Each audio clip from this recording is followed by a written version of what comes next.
ನಮಸ್ತೆ ನನ್ನ ಮುದ್ದು ಕುಟುಂಬದವರೇ. ನಚೆ ಕುಕ್ಕಿಂಗ್ ಚಾನೆಲ್ಗೆ ಎಲ್ರಿಗೂ ಕೂಡ ಪ್ರೀತಿಯ ಸ್ವಾಗತ. ನಾನು ನಿಮ್ಮ ಚೈತ್ರ ಮಾತಾಡ್ತಾ ಇದ್ದೀನಿ. ನೋಡ್ತಾ ಇದ್ರೇ ಗೊತ್ತಾಗ್ತಾ ಇದೆ, ಇವತ್ತು ನಾನು ತಂದಿರುವಂಥದ್ದು ಕರ್ನಾಟಕದ ನಂಬರ್ 1 ಟಾಪ್ 1 ಅಂತಲೇ ಹೇಳ್ಬೋದು. ಈ ಒಂದು ಬೆಳಗ್ಗಿನ ಒಂದು ಬ್ರೇಕ್ಫಾಸ್ಟು ಎಲ್ರಿಗೂ ಸಹಿತ ರಾಗಿ ರೊಟ್ಟಿ ಚಿರಪರಿಚಿತನೇ ಇರುತ್ತೆ.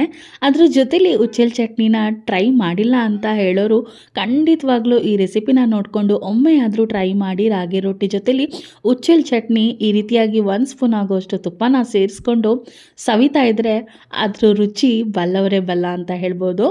ನಿಜವಾಗ್ಲೂ ಇದು ಪಕ್ಕಾ ಟ್ರೈ ಮಾಡಬೇಕಾದಂತಹ ರೆಸಿಪಿ. ಬನ್ನಿ ಹೇಗೆ ಮಾಡೋದು ಅಂತ ಹೇಳಿ ನೋಡೋಣ. ಮೊದಲನೇದಾಗಿ ನಾನಿಲ್ಲಿ ರಾಗಿ ರೊಟ್ಟಿನ ಮಾಡೋದಕ್ಕೆ ಬೇಕಾಗಿರುವಂಥ ಪದಾರ್ಥಗಳನ್ನ ತೋರಿಸ್ತಾ ಇದ್ದೀನಿ. ನಾನಿಲ್ಲಿ 2 ಕಪ್ ಆಗುವಷ್ಟು ರಾಗಿ ಹಿಟ್ಟನ್ನು ಹಾಕ್ಕೊಳ್ತಾ ಇದ್ದೀನಿ. ಅದಕ್ಕೆ ರುಚಿಗೆ ತಕ್ಕಷ್ಟು ಉಪ್ಪನ್ನು ನಾನಿಲ್ಲಿ ಸೇರಿಸ್ಕೊಳ್ತಾ ಇದ್ದೀನಿ. ನಂತರ 1 ಸ್ಪೂನ್ ಆಗುವಷ್ಟು ಬಿಳಿ ಎಳ್ಳನ್ನು ಹಾಕ್ಕೊಳ್ತಾ ಇದ್ದೀನಿ. ಹಾಗೆ ಕಟ್ ಮಾಡ್ಕೊಂಡಿರುವಂತಹ ಒಂದು ಈರುಳ್ಳಿನ ಹಾಕ್ಕೊಳ್ತಾ ಇದ್ದೀನಿ.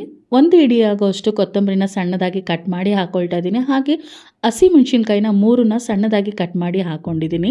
1 ಕ್ಯಾರೆಟ್ನ ನಾನಿಲ್ಲಿ ಈ ರೀತಿಯಾಗಿ ತುರಿದು ಹಾಕ್ಕೊಂಡಿದ್ದೀನಿ. ಬೀಟ್ರೋಟ್ನ ಹಾಕ್ಕೊಂಡಿದ್ದೀನಿ. ಬೀಟ್ರೋಟ್ನ ಹಾಕೋದ್ರಿಂದ ತುಂಬ ಕಲರ್ಫುಲ್ಲಾಗಿ ಕಾಣುತ್ತೆ ಅಂತ ಹೇಳಿ ಹಾಕ್ಕೊಂಡಿದ್ದೀನಿ.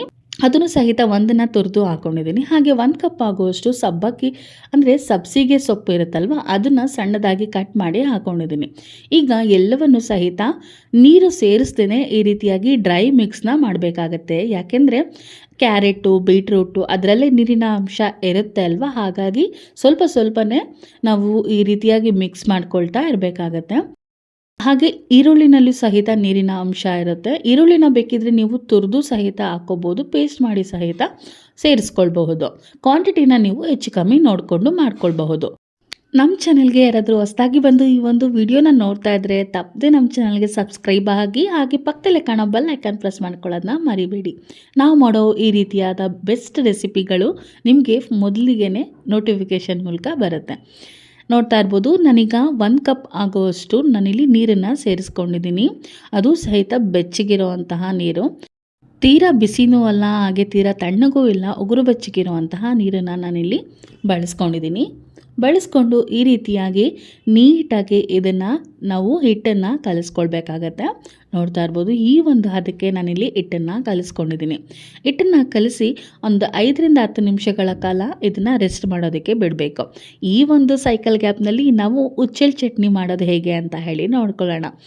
ಇದನ್ನು ಮಾಡೋದಕ್ಕೆ ನಾನಿಲ್ಲಿ 1 ಕಪ್ ಆಗುವಷ್ಟು ಹುಚ್ಚೆಳ್ಳನ್ನ ನಾನಿಲ್ಲಿ ತಗೊಂಡಿದ್ದೀನಿ. ಹುಚ್ಚೆಳ್ಳು ತುಂಬಾ ಒಳ್ಳೆಯದು ಆರೋಗ್ಯಕ್ಕೆ.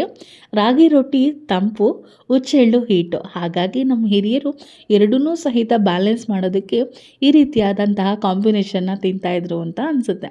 ಇದನ್ನು ಕಮ್ಮಿ ಉರಿನಲ್ಲಿ ನಾವು ಆದಷ್ಟು ಸಹಿತ ರೋಸ್ಟ್ ಮಾಡ್ಕೊಳ್ಬೇಕಾಗತ್ತೆ. ಚಿಟಪಟ ಅಂತ ಹೇಳಿ ಅನ್ನೋವರೆಗೂ ಸಹಿತ ಇದನ್ನು ರೋಸ್ಟ್ ಮಾಡ್ಕೊಳ್ಬೇಕಾಗತ್ತೆ. ಇದು ತಣ್ಣಗಾಗೋದಕ್ಕೆ ಬಿಡಬೇಕು. ಕಂಪ್ಲೀಟಾಗಿ ಇದು ತಣ್ಣಗಾಗಲಿ. ಅದೇವರೆಗೂ ನಾನಿಲ್ಲಿ ಒಂದು ಮಿಕ್ಸಿ ಜಾರ್ಗೆ 1 ಕಪ್ ಆಗೋಷ್ಟು ನಾನಿಲ್ಲಿ ಹುರ್ಗಡ್ಲೆನ ಹಾಕ್ಕೊಳ್ತಾ ಇದ್ದೀನಿ. ಹಾಗೆ ಸಿಪ್ಪೆ ಸುಲಿದಿರುವಂತಹ ಬೆಳ್ಳುಳ್ಳಿ, ಖಾರಕ್ಕೆ ಅಂತ ಹೇಳಿ ಒಣಗಿದ ಮೆಣಸಿನ್ಕಾಯಿನ ನಾನಿಲ್ಲಿ ತೊಗೊಂಡಿದ್ದೀನಿ. ಖಾರದ ನಿಮಗೆ ಅನುಸಾರವಾಗಿ ನಿಮಗೆ ಒಣಗಿದ ಮೆಣಸಿನ್ಕಾಯಿ ಅಥವಾ ಮೆಣಸಿನ್ಕಾಯಿನ ನೀವು ಬಳಸ್ಬೋದು. ಹಾಗೆ ನಿಂಬೆಹಣ್ಣು ಗಾತ್ರದಷ್ಟು ಹುಣಸೆಹಣ್ಣು, ಸ್ವಲ್ಪ ಕೊತ್ತಂಬರಿನ ನಾನಿಲ್ಲಿ ಸೇರಿಸ್ಕೊಂಡಿದ್ದೀನಿ. ಹಾಗೆ ತಣ್ಣಗಾಗೋಕ್ಕೆ ಬಿಟ್ಟಿದ್ದೆ ಹುಚ್ಚೆಳ್ಳು. ಇವಾಗ ಕಂಪ್ಲೀಟಾಗಿ ತಣ್ಣಗಾಗಿದೆ. ಅದನ್ನು ನಾನಿಲ್ಲಿ ಮಿಕ್ಸಿ ಜಾರ್ಗೆ ಸೇರಿಸ್ಕೊಳ್ತಾ ಇದ್ದೀನಿ. ಸೇರಿಸಿ ಇದಕ್ಕೆ ಸ್ವಲ್ಪ ರುಚಿಗೆ ತಕ್ಕಷ್ಟು ಉಪ್ಪನ್ನು ಸಹಿತ ನಾನಿಲ್ಲಿ ಹಾಕ್ಕೊಳ್ತಾ ಇದ್ದೀನಿ. ಉಪ್ಪನ್ನು ಹಾಕಿದ ನಂತರ ನೀರನ್ನು ಸ್ವಲ್ಪ ಜಾಸ್ತಿನೇ ಸೇರಿಸಿ ಇದಕ್ಕೆ ನಾವು ರುಬ್ಬಬೇಕಾಗತ್ತೆ. ಕಂಪ್ಲೀಟಾಗಿ ನುಣ್ಣಗೆ ಆಗೋ ರೀತಿ ಇದನ್ನು ರುಬ್ಕೊಳ್ಬೇಕಾಗತ್ತೆ. ನೋಡ್ತಾ ಇರ್ಬೋದು, ಇವಾಗ ನಾನು ಇಲ್ಲಿ ಯಾವ ರೀತಿ ರುಬ್ಬಿ ತೊಗೊಂಡಿದ್ದೀನಿ ಅಂತ ಹೇಳಿ. ಇದಕ್ಕೆ ಒಗ್ಗರಣೆ ಎಲ್ಲ ಹಾಕೋಕ್ಕೆ ಹೋಗ್ಬಿಡಿ. ಒಗ್ಗರಣೆ ಹಾಕ್ದೇ ತುಂಬಾ ರುಚಿಯಾಗಿರುತ್ತೆ. ರಾಗಿ ರೊಟ್ಟಿ ಜೊತೆಲಿ ಟಾಪ್ 1 ಕಾಂಬಿನೇಷನ್ ಅಂತ ಹೇಳಿದ್ರೆ ಉಚ್ಚೆಲ್ ಚಟ್ನಿ.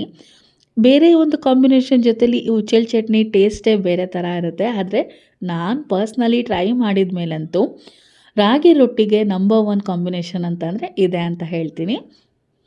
ಈಗ ಇದಾಗೋ ಅಷ್ಟರಲ್ಲಿ ರಾಗಿ ರೊಟ್ಟಿಗೆ ಹಿಟ್ಟು ಸಹಿತ ಚೆನ್ನಾಗಿ ಕಲಸಿ ನಾದಿದ್ವಿ, ಅದು ಸಹಿತ ರೆಡಿಯಾಗಿತ್ತು. ಈಗ ಇದನ್ನು ಸಣ್ಣ ಸಣ್ಣಾಗಿ ಉಂಡೆಗಳನ್ನಾಗಿ ಮಾಡ್ಕೊಳ್ತಾ ಇದ್ದೀನಿ.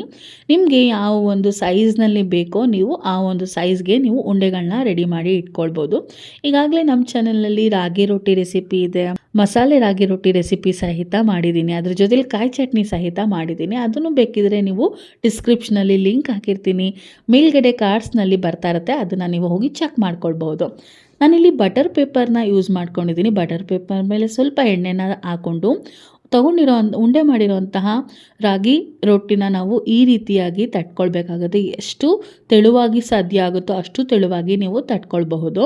ನಂತರ ಕಾಯಿಸಿರೋ ಅಂತಹ ಕಾವಲಿ ಮೇಲೆ ಈ ರೀತಿಯಾಗಿ ಹಾಕಿ ಬಟರ್ ಪೇಪರ್ನ ರಿಮೂವ್ ಮಾಡಿಕೊಂಡು ಎರಡೂ ಕಡೆ ಹೊಂಬಣ್ಣ ಬರೋವರೆಗೂ ಇದನ್ನು ಬೇಯಿಸ್ಕೊಂಡ್ರೆ ತುಂಬ ರುಚಿಕರವಾದಂತಹ ಹಾಗೆ ಆರೋಗ್ಯಕರವಾದಂತಹ ರಾಗಿ ರೊಟ್ಟಿ ತುಂಬಾ ಚೆನ್ನಾಗಿ ನೀವು ಮನೆಯಲ್ಲಿ ಸಿಂಪಲ್ಲಾಗಿ ಮಾಡ್ಕೊಳ್ಬಹುದು. ನೋಡ್ತಾ ಇರ್ಬೋದು, ಎರಡೂ ಕಡೆ ನೀಟಾಗಿ ಇದನ್ನು ಬೇಯಿಸ್ಕೊಂಡ್ರೆ ರೆಡಿ ಆಗೋಗುತ್ತೆ. ರಾಗಿ ರೊಟ್ಟಿ ರೆಡಿ ಆಯಿತು. ಈಗ ಉಚ್ಚೆಲ್ ಚಟ್ನಿ ಸಹಿತ ರೆಡಿಯಾಗಿತ್ತು. ಈಗ ನಾನಿಲ್ಲಿ ಸರ್ವ್ ಮಾಡಿ ತೋರಿಸ್ತೀನಿ. ಖಂಡಿತವಾಗ್ಲೂ ಇದನ್ನು ನೀವು ಟ್ರೈ ಮಾಡಿದ್ರೆ ಮತ್ತೆ ಮತ್ತೆ ರಾಗಿ ರೊಟ್ಟಿ ಜೊತೆಲಿ ಇದನ್ನು ಒಂದು ತಪ್ಪದೇ ಉಚ್ಚೆಲ್ ಚಟ್ನಿನ ಮಾಡ್ತೀರಾ. ರಾಗಿ ರೊಟ್ಟಿ ನೋಡಿ ಎಷ್ಟು ಸಾಫ್ಟಾಗಿ ತೆಳುವಾಗಿ ಬಂದಿದೆ. ಈ ರೀತಿಯಾಗಿ ಸೆಂಟರ್ನಲ್ಲಿ ನಾನೀಗ ಉಚ್ಚೆಲ್ ಚಟ್ನಿನ ಹಾಕ್ಕೊಳ್ತಾ ಇದ್ದೀನಿ. ಹಾಗೆ 1 ಸ್ಪೂನ್ ಆಗೋಷ್ಟು ತುಪ್ಪನ ಸಹಿತ ಸೇರಿಸ್ಕೊಂಡಿದ್ದೀನಿ. ಇಷ್ಟನ್ನು ಸಹಿತ ಸೇರಿಸ್ಕೊಂಡು ನಾವು ತಿಂತಾ ಇದ್ದರೆ ಆಹಾ, ಇದ್ರ ಮುಂದೆ ಏನೂ ಇಲ್ಲ ಕಣ್ರಿ. ಖಂಡಿತವಾಗ್ಲೂ ಇದನ್ನು ಟ್ರೈ ಮಾಡಿಲ್ಲ ಅನ್ನೋರು ಖಂಡಿತ ಟ್ರೈ ಮಾಡಬೇಕು. ಈ ರೆಸಿಪಿ ನಿಮಗೆ ಇಷ್ಟ ಆಗಿದ್ದರೆ ಸ್ವಲ್ಪನಾದರೂ ಹೆಲ್ಪ್ಫುಲ್ ಅಂತ ಹೇಳಿ ಅನಿಸಿದ್ರೆ ನಮಗೆ ಕಾಫಿ ಟ್ರೀಟ್ ಥರ ಸಪೋರ್ಟ್ನ ಸಹಿತ ಮಾಡ್ಬೋದು. QR ಕೋಡ್ನ ಸಹಿತ ಅಟ್ಯಾಚ್ ಮಾಡಿದ್ದೀನಿ. ಮತ್ತಷ್ಟು ಹೊಸ ರೆಸಿಪಿ ಜೊತೆ ನಿಮಗೆ ನೆಕ್ಸ್ಟ್ ವಿಡಿಯೋದಲ್ಲಿ ಸಿಗ್ತೀನಿ. ಅಲ್ಲಿವರೆಗೂ ನಮ್ಮ ಚಾನಲ್ನ ಇದೇ ರೀತಿ ವಾಚ್ ಮಾಡ್ತಾ ಇರಿ ಅಂತ ಹೇಳ್ತಾ ವಿಡಿಯೋನ ಮುಗಿಸ್ತಾ ಇದ್ದೀನಿ. Thank you for watching.